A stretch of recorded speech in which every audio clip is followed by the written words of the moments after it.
from the Sunshine State, this is Tampa Bay's Tan Talk. It's time for FLA Law, brought to you by personal injury attorneys of Perenich, Caulfield, Avril Noyes. This hour will be informative, along with taking your questions and comments. Now, here are your hosts for today's show. That's right. We are back live with FLA Law, live on the radio. Hopefully you've missed us. We come every Tuesday at 5 o'clock, so I'm happy that you have tuned in. You're in for a great show tonight, giving some legal advice in regards to personal injury law in the state of Florida and how it impacts so many people in the state and those that come and visit the state. Maybe they don't live here, but they unfortunately get involved in an injury accident in our state. There's all kinds of laws and different things that can apply. And a lot of people are still curious about that. And so we have a great show for you tonight. You have myself, Jacqueline Bryant. I'm a personal injury attorney and partner at the law firm of Perenich, Caulfield, Avril Noyes.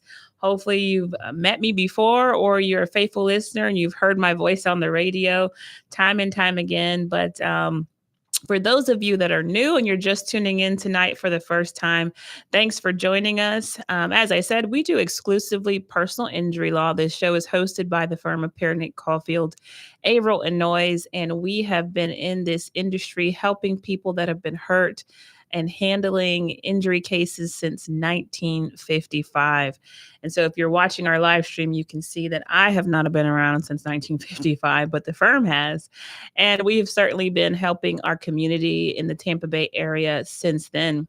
Actually, one of the oldest injury law firms in the Tampa Bay area to essentially hold ourselves out as doing exclusively personal injury cases in this area. And we've been located in Clearwater ever since. So today, this year is actually our 70th year in business that started in 1955 by Guy Perenich. And so I always like to give a little shout out every time the show starts to celebrate our 70th anniversary.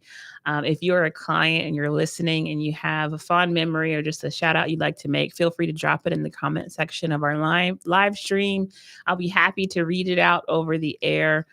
But we have loved serving our community for so many years, and we continue to do so because it's obviously something that is much needed on the Tampa Bay roadways when we have car accidents and trip and falls and slip and falls at businesses, all kinds of personal injury matters that occur. You want to know that you have somebody that you can turn to when things get very confusing and overwhelming, and you have this big, large insurance corporation on the other side, and you oftentimes don't know quite what to do. So that's what we're here for. And that's some of the topics that we'll get into tonight. So hopefully you have tuned in over the radio. Of course, we're on AM 1340 right now and FM 106.1. However, if you are streaming and you want to continue to watch the show through streaming, we are also right now on Facebook and YouTube. So I'll give you those details so that you know how to stream the show live. If you'd like to comment, ask a question in the comment section, you can find our live stream at Perenich, Caulfield, Avril Noyes Injury Lawyers. If you type that into your search bar right now, you will see that we're live. There should be a red circle around the firm's logo. If you click on that, you'll see the live feed. You'll see me here waving in the studio, and you'll also see the comment section where you can ask a question or leave a comment and join in on the conversation tonight. As I said, we'll be talking all things personal injury from the state of Florida's perspective in terms of what the law says and different things that can help you navigate it in our state. Me personally, as I said, I have been doing exclusive personal injury law for the majority of my entire career, going on about 13 years now. And I'm always surprised that there are still people that I know very well that don't always know exactly what it is that I do and the kind of cases that I can help with. And so I always enjoy doing this because that way I can inform people of the kinds of cases that we help with and then the different laws that can apply because people often have their own perception or ideas of how claims work and how they should be handled and what they think Florida law says. And then they're sometimes pleasantly or unfortunately surprised that it's not always the way that they think it should be or how it ends up playing out. There are some unfortunate traps for the unwary. And when it comes to Florida law, when it comes to car accidents or slip and falls or specifically work injuries, that can be very tricky. And if you're not informed and you don't have an attorney like ourselves helping you through that process, you could fall into some of those unfortunate traps that could have negative impacts or even be detrimental to your claim. So tune in, make sure if you have family or friends or anyone that you think may be going through a situation right now, maybe they just had an injury accident or they got hurt on the job. Maybe they had a slip and fall somewhere and they're not really sure how to proceed or how to navigate it. Or maybe they've already called an attorney and that attorney didn't want to take the case for some reason. They're not sure why. Some questions may get answered over the course of this show tonight. So tune in, share it with family and friends, like our live stream and our feeds, comment so that we can get more engagement. That way it reaches more people. As I mentioned, we're also on YouTube as well. So if you don't have a Facebook account, you're not able to watch the live stream on Facebook, feel free to join us on YouTube. Same name, Perenich, Caulfield, Avril Noyes Injury Lawyers. That's how you'll find the live stream over there. And again, you can ask questions, leave comments, and we'll read them out over the air and share those with our listeners. That way everybody can benefit from whatever questions you might have.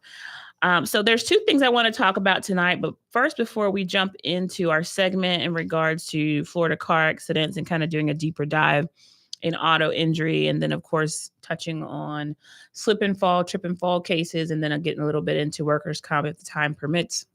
Before I do that, though, I wanted to go back to something that I've done before in the past with my guests. I think I've done it with Lori Robinson, Brian Caulfield. I think maybe even when Matt's been on the show with me, we've done it. But we like to go over sometimes just recent news articles that we find that fall within the purview of what we do and kind of fit within the personal injury realm a bit. And so we kind of look at them and dissect them and see what we can get out of it that might be informative to the local community. And so that's our current events. And I do have two current events tonight that I wanted to read and go over with you. That way you kind of understand what could come out of these types of situations and how they could apply if you ever obviously find yourself in one of these unfortunate situations.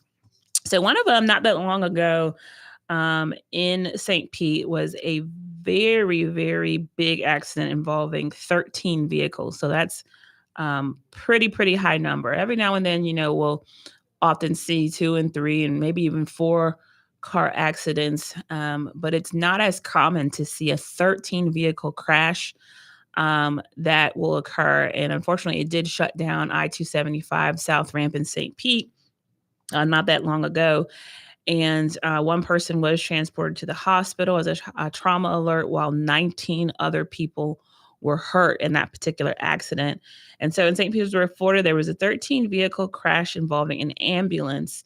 It shut down the interstate on 275 in Pinellas County, and the officials that responded around 5:30 reported about 19 injuries. One person did have a trauma alert, while the other 19 people were said to have non-life-threatening injuries, according to the Florida Highway Patrol.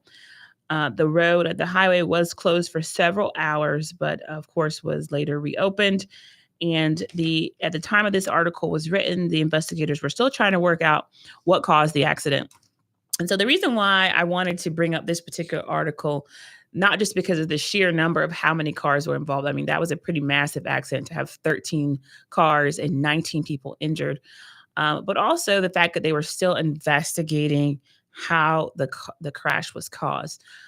Because that's very, very major in any type of personal injury case, is trying to figure out liability and who caused the accident and, who's the particular person that you're looking to. And sometimes it's persons, more than one, who you're trying to look to figure out who set this into motion and whether or not there were other contributing factors.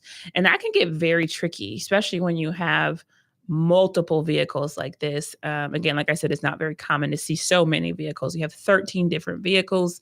And there could be so many different factors as to why so many cars were involved. It doesn't say anything about the weather conditions, whether it was raining or the roads were wet, or if it was at night and, someone didn't have their lights on. There's so many things that we don't know, but it does say that it involved an ambulance. So we don't know if maybe the ambulance was in the course of, driving at a high rate of speed in order to try to answer a call that they were trying to get to, and maybe the ambulance was going fast. We don't know. But those are all the kinds of things that have to be investigated when you have such a massive pileup involving so many different cars. Liability is always going to be step one. So, you're going to be looking at, was it a rear end collision, or did it involve like a hydroplane situation where maybe someone's tires were not up to par, and it caused, maybe the tires were bald, and maybe they lost control and they ran into another car and caused this domino effect of vehicles spinning out of control. Or it could be multiple factors where one person rear ends, the other person's not paying attention, and they get in the way. And there's just this domino effect of people all doing things that were negligent that resulted in various different vehicles being hit. And then also sometimes there's distractions, distracted drivers, people looking down, texting, they're on their phones, talking to their kids, listening to the radio, and they cause this massive pileup. And so I'm not surprised at all when I saw that very last sentence in the article saying that the investigators were still working out the details, because a lot of times it's taking statements from all the drivers and trying to get an idea from everyone's different perspectives how the accident happened, and trying to figure out where each vehicle came from, what lane each car was in, at the time that they were driving, what direction, where was everyone heading, the placement of each vehicle, and how that played a role. Looking for dash cam footage nowadays, that's more common than it used to be. And so it's extremely helpful when, vehicles have that. And so out of the 13 vehicles that were involved, if a few of them have dash cams, then that could certainly help law enforcement, insurance carriers, attorneys, determine, liability and who actually caused the incident and how it all occurred. Now, a lot of people think, oh, well, sometimes the street lights and the traffic lights will have cameras from FDOT, but a lot of people are surprised to know that those, FDOT cameras that are on top of the intersections or various points usually are not recording. And so those cameras can capture live footage. So if, like the traffic guys at the news stations want to pull up a live feed and see what the conditions are at that time, a lot of times they can access those cameras for that reason. But you're not able to go back and see something that has happened in the past. Unfortunately, they're not recording in that way. And so a lot of people are disappointed to find that out when they're in an accident where they don't have clear evidence about how it all happened, and it's just a big blur. A lot of times people get hit and they don't know what direction the car came from. They don't know what was going on or how it happened. All they know is that they were sent into a tailspin, or they got hit at a high rate of speed, and they don't know how it happened. They just know they got hit. And so then when we're trying to piece that together, and they say, oh, well, there's a camera right there on that particular traffic signal, that should help us, right? Well, sadly, if it's one of those FDOT cameras, a lot of times it doesn't help because they're not recording. And so typically speaking, I would say the best way to kind of help is to make sure that you are getting witness statements. If you get out of your car and you're able to get out and you're not so badly injured that you're immobile, get witness statements. If there's people around that saw it, people that weren't involved, people that, just may have been bystanders, or vehicles that were able to come out unscathed, but they saw it. Or the other drivers, get their information and find out what they saw from their perspective or point of view that would have been different from your own.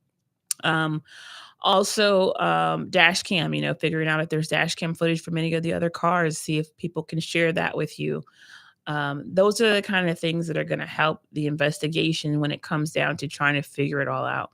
And sometimes there can be claims that can be made against multiple drivers. Out of the 13, there could be 3 or 4 different people that did something that contributed to the impact that ended up happening to you. And so that's where you need, skilled personal injury attorneys like us at Perenich, Caulfield, Avril Noyes, who can kind of parse that together and figure out where the liability lies, and then of course investigate the insurance coverages to find out what's there, and may not be. But another big issue that can come out of these kinds of cases, which is very unfortunate, is just the fact that there may be limited coverage. When this article says 13 vehicles and 19 people were injured, and one of them had very severe injuries, he had to be transported to the hospital as a trauma alert. You can imagine that's going to be a lot of treatment, a lot of medical bills, a lot of claims. And if there's only one person found to be at fault, let's say there was one vehicle that set this whole domino effect into motion, which led to all of these 13 vehicles being involved in the accident, then that may be one insurance policy that then has to be figured out how to divide amongst all 19 injured persons.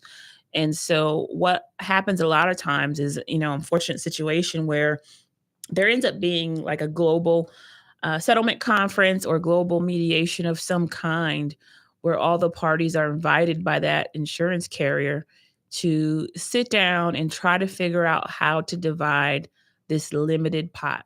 And usually when that happens, nobody wins. No one comes out doing well after those kinds of conferences because there's so little and there's just not enough to go around. Because unfortunately, in the state of Florida, you do not have to carry a certain amount of bodily injury or any bodily injury coverage at all. And that's the kind of coverage that comes into play when you get hurt by someone else.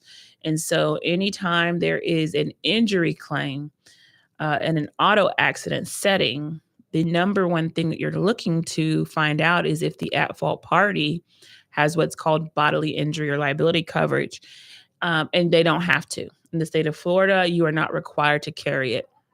That's number one misconception in our state, that people say, oh, I've got full coverage. They assume that they've got the bodily injury coverage. They assume that if they're hurt, that they can make a claim against that person because they stated that they had full coverage, or they said that they were fully covered under Florida law. Well, Florida law does not require bodily injury coverage. And a lot of times when people do have it, they may have a very small policy. It could be a $10,000 policy or a $25,000 policy, which you can imagine does not go very far if you have 19 people that were injured. And I keep using this article as an example because this kind of thing does happen.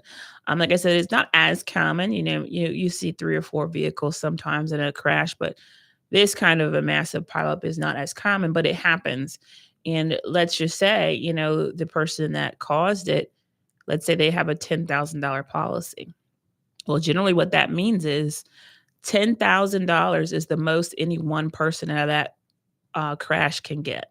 So out of those 19 people, the maximum that one person can collect is $10,000. And so you have this person who apparently was transported as a trauma alert. You could kind of imagine that person probably has pretty significant injuries and massive amount of medical bills, because you can think EMS or ambulance transport, the trauma treatment at the hospital. Usually there's a long stay if there's lots of injuries. So that hospital bill is going to likely be very significant and will exceed the $10,000. And so in a situation like that, that may not even adequately cover just the one person. But then you come back to the fact that there's 19 people. And so how does that work? Well, usually it's 10,000 maximum per person, 20,000 per accident, which means the most that they have to divide amongst everyone is $20,000. And so if there's 19 people injured, sounds like maybe, in a fair scenario, maybe everybody gets $1,000, and that's still horrible. And that could be a situation if there's $10,000 policy and 19 people injured. That's why it's always, always, always, always recommended and beneficial to carry what's called uninsured motorist coverage. So if you ever catch yourself in a situation like that where you're unfortunately in some sort of massive pileup and there's multiple people that have been hurt, multiple people that have been injured, and they're trying to divide this really small pie of coverage amongst a lot of different people, then you need a plan to be able to make a claim outside of that, because obviously there's just not enough to go around. What do you do if you're out of work? You're losing wages, your medical bills are piling up. Yes, you could say, well, I have health insurance that could help with the medical side of things. But what about your wage loss, your pain and suffering, your mental anguish, your loss of enjoyment of life? All of those non economic damages are not going to come through health insurance. Um, you would get PIP coverage that does pay $10,000 of your medical, but that's it, and it doesn't go very far. So that's where uninsured motorist coverage would kick in a scenario like this, where, if you're in a situation where these people are in a 19-car pileup, 13-car pileup, and there's 19 people injured, then you've got to have that additional layer of coverage to be able to step in where the other policy was inadequate. And so that's called underinsured motorist coverage. Same thing, just a slightly different name, because the person wasn't uninsured. They just had an inadequate policy, so they were underinsured. So you want to take a look at your policy, because at any time something like this can happen, and you want to make sure that you're adequately covered so that your own insurance policy will stand in the shoes of that driver who didn't have enough bodily injury, so that you can make a claim for your actual damages to make sure that they're fully compensated. And I've said it time and time again on this show, if you're not sure if you're carrying the right coverages and you just want someone to take a look and make sure that you have the kind of coverage that we're talking about, more than happy to do that. Obviously, we wouldn't be able to do it now live on the show, but you can give us a call at the office after the show during business hours, and we'd be more than happy to take a look at your coverage and see exactly what you have, and determine if what you have is appropriate and adequate in the kind of coverage that we're talking about. So there's another article before I jump into some other topics here that I wanted to go over that was recent.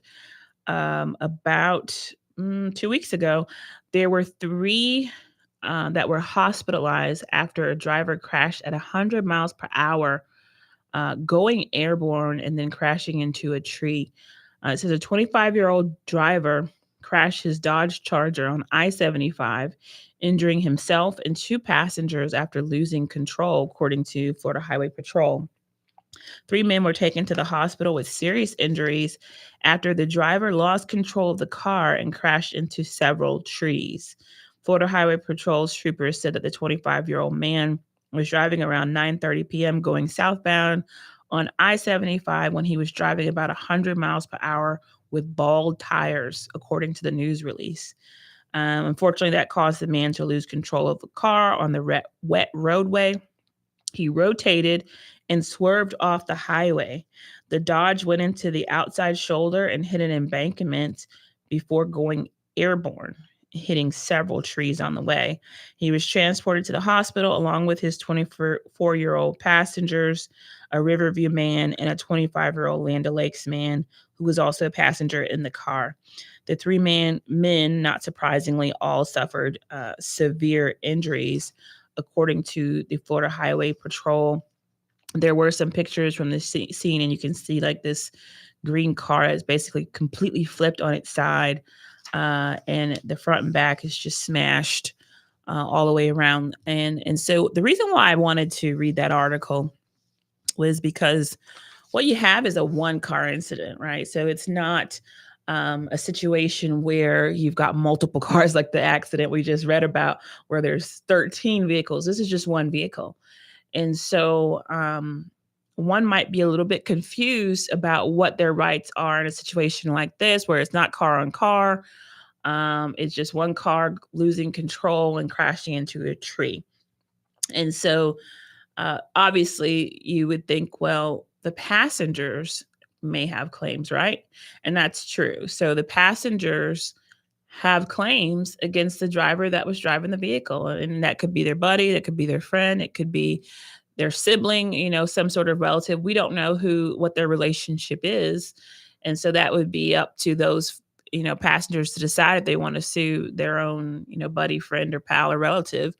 But the passengers have rights. They have rights in that situation. Although it was a one-car accident, the driver of the vehicle that they were occupying clearly was doing things in negligence. If you're driving at 100 miles per hour in the rain with bald tires on I-75, not a very smart thing to do, especially now with the new super speeder law that has gone into effect this year. Yeah, he was definitely at risk of even getting, a charge for that. But with that being said, he lost control and they cite to his tires. And so some might say, well, how does that factor in? Well, as the driver of the vehicle and owner of a vehicle, you're responsible for maintaining that vehicle. And if your vehicle is not properly maintained and you're not getting, the appropriate maintenance on it, and then you drive someone in your car, and that person is ultimately injured because of your failure to maintain your vehicle, then you could be negligent. So, you should be careful about inviting folks into your car, giving people rides, and knowing that maybe your brakes are not in the best condition, or your power steering is failing, or your tires are bald like this guy in this article. Then you could be responsible for the injuries that flow out of it if you end up having a one vehicle crash. And so going back to the driver, if the driver himself is at fault, you say, well, he's out of luck, right? Not 100%. So obviously he can't make a claim against himself. He can't sue himself for causing the accident.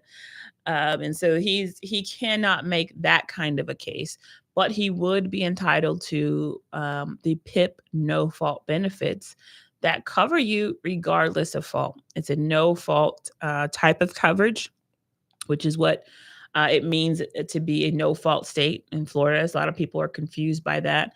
What that simply means is regardless of fault, regardless of how the accident happened, if this driver, who apparently is driving in the rain on bald tires at 100 miles per hour on I-275, clearly there's red flags glaring here that he was at fault.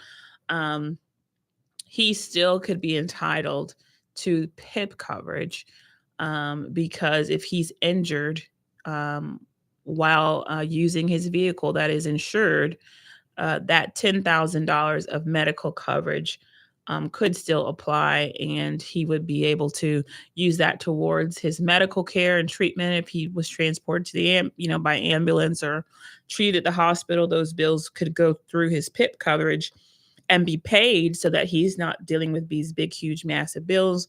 He'd have some benefit of using that coverage towards paying those bills. And also, if he ends up being out of work, he could submit his wage loss claim through that PIP coverage as well. So surprisingly, although he seems to be glaringly at fault, as based on these facts, obviously we don't have all the facts, but based on these facts from this particular article, he wouldn't be completely out of luck. He would still be able to be compensated for his medical and his wage loss for up to $10,000 through the PIP coverage, regardless of fault. And now the passengers, on the other hand, would get the PIP coverage, but also could make a claim against the driver. If the driver of the Dodge Charger that crashed into the embankment has bodily injury or liability coverage, then they can pursue the driver.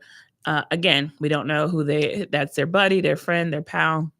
That'd be up to them if they want to sue their friend, but they absolutely would have that right to do so in this kind of a scenario. But again, always want to have that coverage, because those passengers, let's say the guy doesn't have bodily injury coverage and they just got badly injured because their buddy was driving recklessly on bald tires on the highway, and now they're hurt up pretty bad and he doesn't have bodily injury coverage. What do they do next?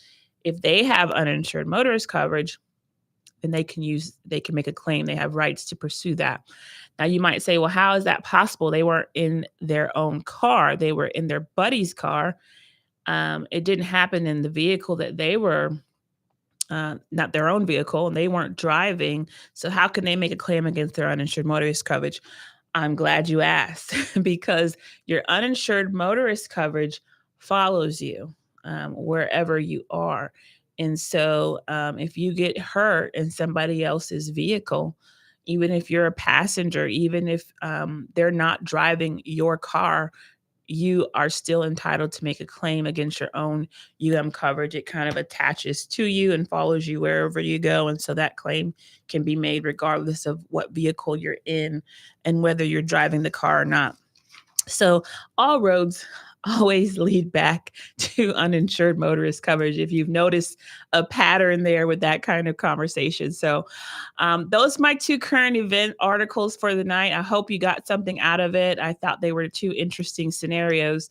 So I think it's a great time to take a short break before we jump into our next segment of the night. But I appreciate you listening to the first segment, and then we'll be back in just a moment to talk some more about car accidents and work injuries. We'll be back after this break.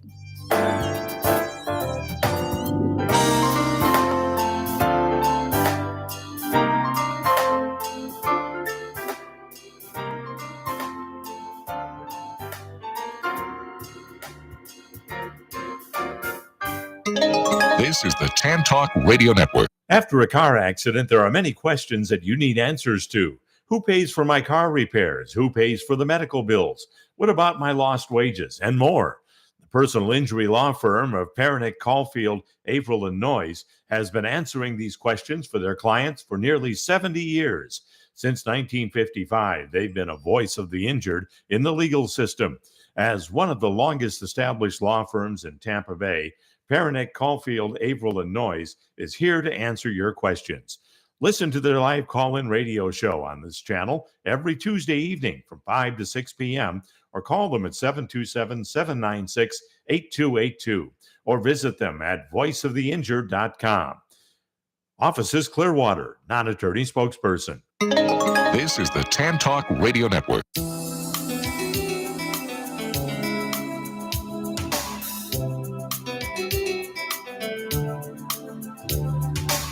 We're back from that short break. Hopefully you've been tuned in since 5. This is FLA Law live on the radio. Thank you for joining us. And we are in the middle of a segment all about personal injury law. My name again is Jacqueline Bryant. I'm your host tonight. I'm one of the personal injury attorneys at Perenich, Caulfield, Avril Noyes.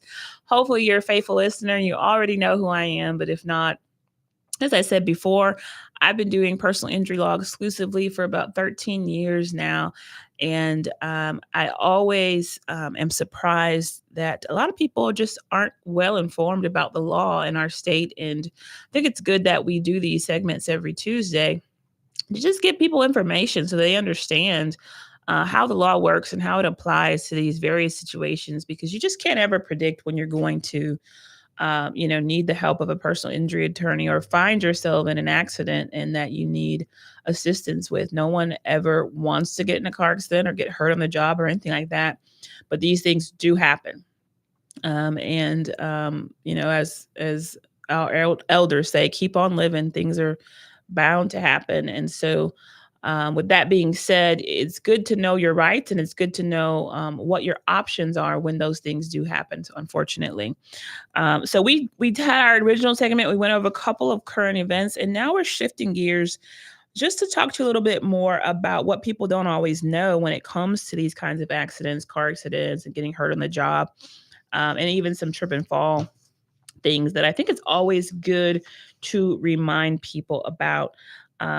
Doing just a deeper dive into auto accidents. We touched on it a little bit when we were talking about those articles, the two different scenarios where people were involved in some pretty serious car accidents.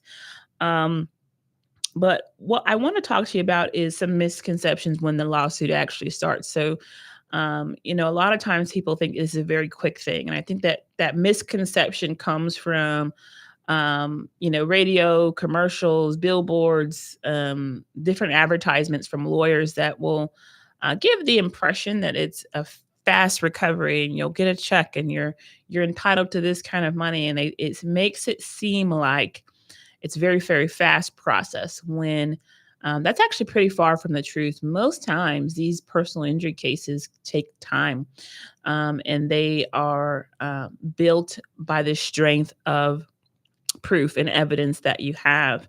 And you may wonder, well, what's the evidence? The evidence is the medical treatment, it's the medical records, it's the imaging reports, it's the billing ledgers showing that there is an ongoing permanent injury.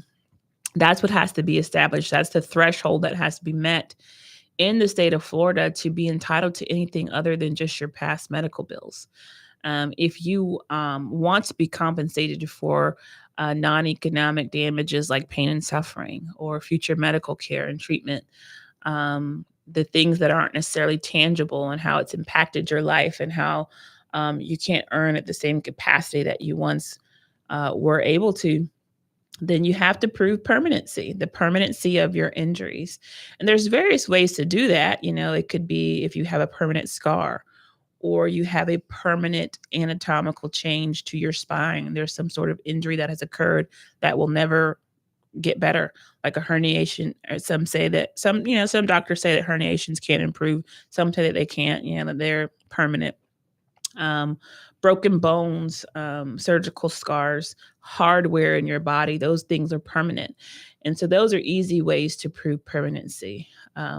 More difficult ways are the things that are like soft tissue, where you don't necessarily have a fracture or a scar or a broken bone or some permanent finding that you can see on the MRI. And it's like, okay, well, how do I prove a permanent injury when it's a lot of muscle tissue, tightness and pain and things that you don't necessarily see on the MRI? Well, that a lot of times takes time to mature. You have to prove that over time. So consistent treatment with the doctors, consistent evaluations by the physicians. It gives your doctors enough time to be able to evaluate and reach those kinds of opinions when it comes to permanency. And so a lot of times people will think, okay, well, I went to the chiropractor for a couple of weeks. Is it a good time now to talk about resolving my case? And I always say you can, but you won't have very much success because you haven't really met that threshold yet of proving permanency. And most doctors need several months of care to be able to reach those opinions, especially when it's a soft tissue type of an injury. And so what that means is the treatment process does take time, especially depending on the severity of your injury. A lot of times there's a course of care that the doctors have to go through before they can make certain recommendations. Now, sometimes they can immediately identify and say, okay, you've got this type of herniation. It's pressing on the nerve root. It's causing radicular symptoms. You need to have a surgery. Boom, boom, boom. Everything happens very quickly. But other times it's not as clear. Maybe it's not very obvious from the imaging studies where your pain is coming from, or there's not a clear identifiable or subjective way to figure out whether your pain is going to be permanent or long-standing. And so they'll do therapy. Normally they'll send you to a course of therapy through a physical therapist or chiropractor. If that fails, then they may offer something a little bit more invasive, like injections, trigger points, or epidural steroid injections, facet injections, nerve blocks, those sorts of things, to try to determine if that will alleviate the pain and the symptoms. Sometimes they're diagnostic testing, and sometimes they're therapeutic. And then if that fails, then a lot of times they look at surgery next to determine if there's a surgical option that can help address the pain and the symptoms. So that type of course can take months, many, many months. And it's not advisable to, discuss resolving the claim until you actually have that kind of opinion, whether there's permanency or not. And then at that time, then you move into looking at whether or not the case can be resolved. And a lot of times the case can't get resolved. In the pre-suit phase, we put together demand packages. We present them to the insurance carriers. We argue on your behalf. We discuss the valuation. And sometimes we're just oceans apart, where our advocacy and understanding of your case value and what the insurance carrier sees and what they present are just night and day. And it's hard to close the gap when they're not moving and we're not moving. And so sometimes it's necessary to file suit. And so what that means is you're essentially taking it into court. And so some people, again, they get tripped up on that. They don't realize, okay, I thought you already filed the lawsuit. I thought that's the first thing you did when I hired you. No, that's not the first thing you do. Usually you make a claim and you make efforts to resolve it without taking it to court initially. And a lot of cases can resolve without ever having to see the inside of a courtroom. There's never a filing made with the court. And that could be various reasons. Maybe there's low policy limits, or there's extensive injuries, and the insurance carrier sees the valuation clearly and they understand what the lawyer is presenting to them, and they're able to reach a resolution. Or maybe there isn't permanency, and the injured person realizes that there's not a permanent injury, and they're willing to resolve their claim at the pre-suit phase. But whatever the case may be, a lot of cases you settle without ever having to be taken to court. So going straight to court is not the first step after you hire a lawyer. Most times there's a pre-suit phase, and there's a demand package, there's negotiations before it ever even would go to court. Now, when that falls apart, meaning, the negotiations don't work out, the offers aren't fair, things are unreasonable, or the injury is a lot more severe than what anybody would have expected, then sometimes you have to file suit. And once you file suit, then you get into a whole different phase, which is basically called litigation. And when the case has to be litigated, then you're looking at a much longer timeline. Again, it's not very quick. It's not very expedient when that ends up happening, because there's so many different phases of litigation. So there's the filing of the complaint, there's the serving of the complaint, there's discovery, there's depositions, which falls into the discovery. They can send subpoenas, they can do non-party requests. And so you're like, well, what's all that?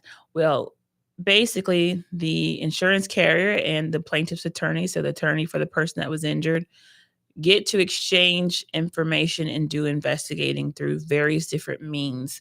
So there's always written discovery, where we send requests to them, they send requests to us. They have to answer our questions, we have to answer their questions. Then once you get past that, then there's the oral or verbal type discovery, which is called a deposition, where you physically come into a room, a court reporter's office. Nowadays, everything's done by Zoom. So it's usually a Zoom deposition, where then the other side, opposing counsel, gets to ask questions of you verbally. And so that can be nerve-wracking for a lot of people. And that's usually, besides trials, usually the most nerve-wracking portion of the case is the depositions. And so, of course, your lawyer takes depositions, their lawyer takes depositions. All the parties are subject to that. Witnesses are subject to that. Even the medical providers are subject to that. Depositions occur. And there's also something called non-party, where they can subpoena records from various places that aren't even a party to the lawsuit. So that's what it means by non-party, meaning they're not a defendant or a plaintiff. They haven't been sued in the case, but they have some sort of information that could be helpful or admissible in the case. And so these subpoenas can go out to various entities. And so that could be your employer. They could send subpoenas out to your medical providers. They can send subpoenas out to your insurance companies, and just about any place that may have information as it pertains to the claims that you've made.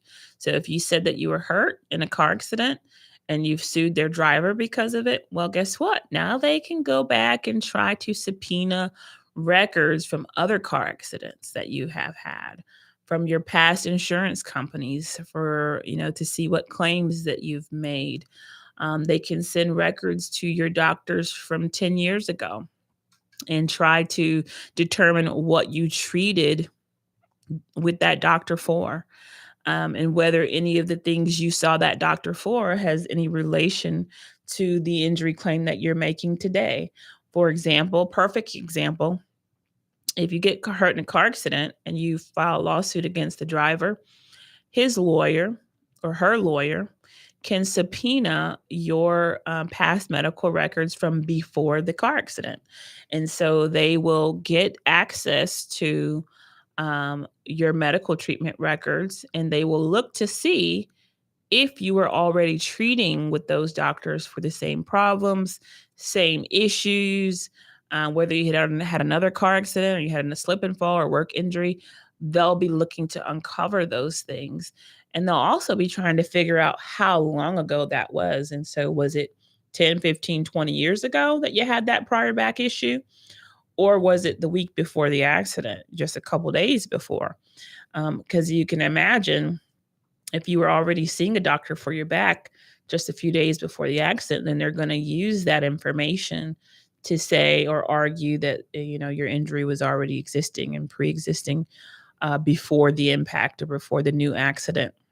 And so that's what happens during litigation. And so people aren't necessarily informed about that process. They think that, okay, my lawyer took it to court and we'll be fighting, and then there'll be a trial date, and then I show up at trial. And that's not necessarily the case. There's a litigation process that's governed by the rules of civil procedure and judicial administration and case management orders that will dictate what's happening in the case and when it happens and how soon it has to happen. And so, yes, there's the written discovery, then there's the deposition testimony that most people get nervous about. And as personal injury attorneys, we fully prep our clients for it. I usually meet about an hour or more with my clients before their deposition to make sure they're comfortable and they're prepared, because I understand that that's the most nerve-wracking part for most people, aside from actually going to trial. And then after that, there's mediation. So once you've kind of gone through the discovery process, then you get to mediation. And that's kind of self-explanatory. People kind of understand what that is, where it's not like the deposition where they're taking your testimony per se, but you are sitting down with everyone. So the defense lawyer, their client, their adjuster, you and your attorney, all the decision makers have kind of come into one place. And then your lawyer advocates for you and gives a statement. The insurance company's lawyers, they give their statements. And then the parties are trying to decide if they can get the case resolved. Most cases do settle at mediation, but a lot don't, and a lot of them do go on and continue on and get set for trial. But many cases do resolve at that point, because that's the best time for everybody to sit down, be together, look at the case. All eyes are on you at that point. They are looking at your records. They're looking at the bills. They're making evaluation.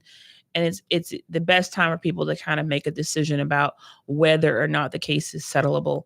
And so that's kind of what you should expect when it comes to lawsuits.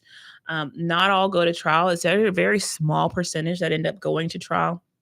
And right now, the court system has it kind of about 18 months from the filing of the lawsuit is when you typically should have a trial date. But a lot of times that gets pushed even further out. So when we're looking at timelines, you can understand this is usually a pretty extensive commitment time-wise when it comes to proving your claim and making sure that it's litigated properly. Now, with that being said, not all cases go that way. Not all cases are litigated. Not all cases need to be taken to court. Not all cases go to trial. And so some cases can resolve quickly, some cases don't. But just so that you have a general idea, there's a misconception, I think, of just immediately, getting a case resolved because you were hurt and you were injured. And unfortunately, that's not the case most of the time. But with that being said, the way that a lot of insurance companies will try to expedite that and get things done quickly is by contacting you immediately with an offer. And a lot of people will notice that happens where they haven't even really been to the doctor. They've been in the emergency room and that's it. And they'll get a small offer and they say, oh, we'll send you a check for $2,500. That should cover your outstanding medical bills after. Your PIP insurance takes care of the rest, and you'll have that, and you can keep treating under your PIP. And so we'll go ahead and pay you that now. And sometimes people have the impression that that's just to get me by. Oh, that's nice of them. They're going to help me out until, all the bills come in and we can figure out what the, final tally is. I appreciate that.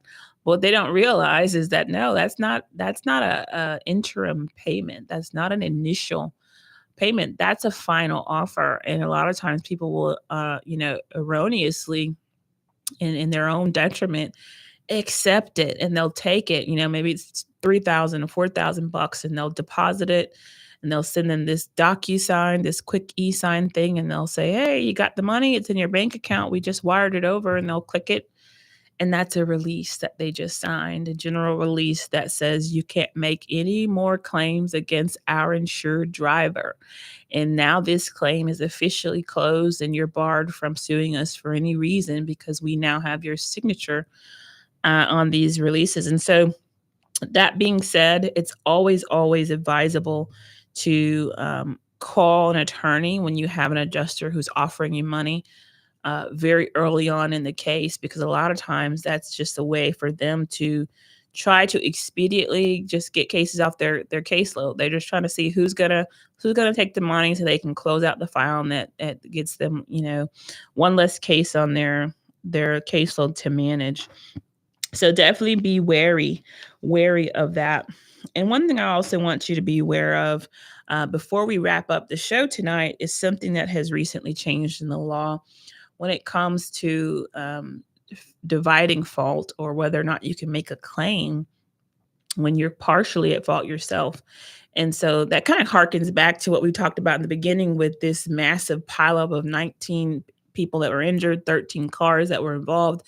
And we talked about, there may be multiple parties who could have contributed to causing the accident, and that's something that has to be investigated. Well, there was a time where even if you were partially at fault for causing an accident, it really did not have an impact of whether you could make a claim. You could still make a recovery for the percentage of fault that you weren't. So let's say you were 30% comparatively negligent. You did something that was also negligent that also contributed to your injury. And so if it's 30%, that means you were entitled to recover for the 70%, maybe not the full injury. Well, nowadays, that is no longer the case, depending on the percentage of fault that you have. If, in fact, you are deemed or found to be more than 50% responsible for your own injury or accident, you no longer have a claim in the state of Florida. So that did not always used to be the case. You could be 55% at fault, and you would still be entitled to the 45% that you get back in your damages and your losses and your medical bills. And the person doesn't get off scot-free for the 45% that they also were at fault. Now that's not the case. 51% or more, or anything over 50%, you don't have a claim anymore. You have to eat the percentage of fault that is the other drivers. And that law actually changed 2 years ago to everyone's detriment. And so that's something to be aware of when you're trying to figure out the valuation on who did what and who caused what. Do I still have a case? That's when you call a personal injury attorney. You give us a call at Perenich, Caulfield, Avril Noyes to kind of help you through that and dissect the liability and what kind of comparative fault there might be. So hopefully you have learned a lot in tonight's show. We went over quite a bit of auto-related questions and inquiries. Tune in next week. We will have Matthew Noyes back on the show. Once again, hopefully he's enjoying his time away. Tune in next Tuesday at 5 with FLA Law live on the radio. We'll see you next week, folks.